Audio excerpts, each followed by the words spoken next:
Comentários. 4. Título. Pois é, Marketing. quem sofre preconceito nem sempre coloca a boca no trombone, às vezes sofre calado. É por isso que a gente resolveu trazer esse assunto aqui para o Vida e Saúde, e é importante você também aprender, porque educação, de inclusão, cidadania, são coisas que a gente aprende ao longo de toda a nossa vida. E se colocar no lugar do outro, quem sabe seja talvez a primeira chave para a gente desvendar esses segredos sobre a inclusão social.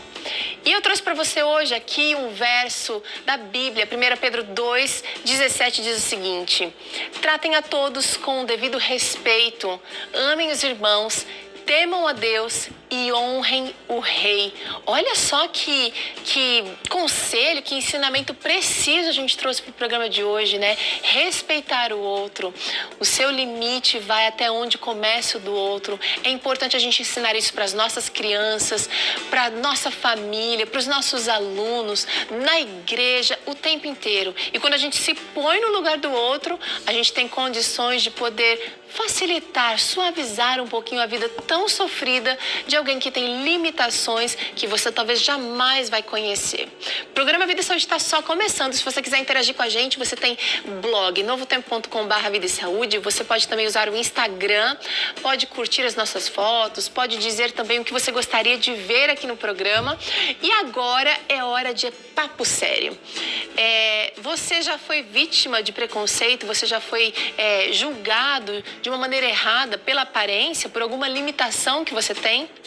Bom, doutora Shirley, não é fácil, tudo bem? Bem-vinda mais uma vez ao Vida e Saúde.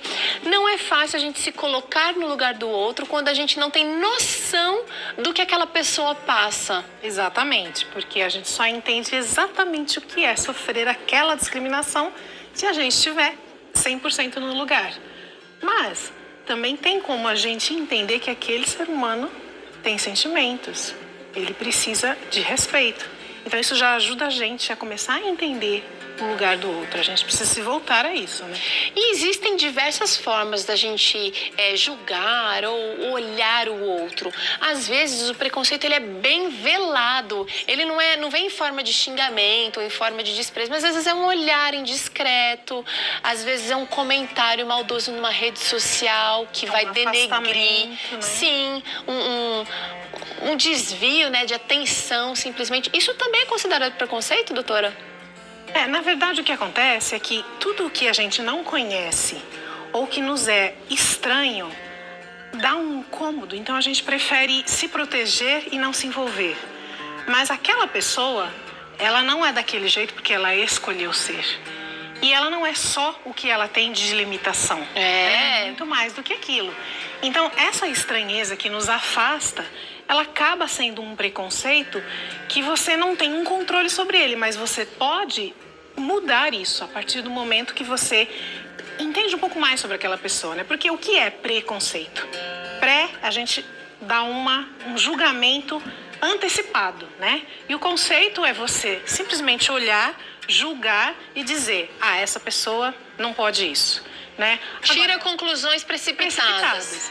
Agora, a partir do momento que você se aproxima e dá uma chance de conhecer essa pessoa e entender que aquela pessoa não é só aquilo que você pensa que ela é, estereotipa, né? E você vai dar a chance de dar voz a ela, né?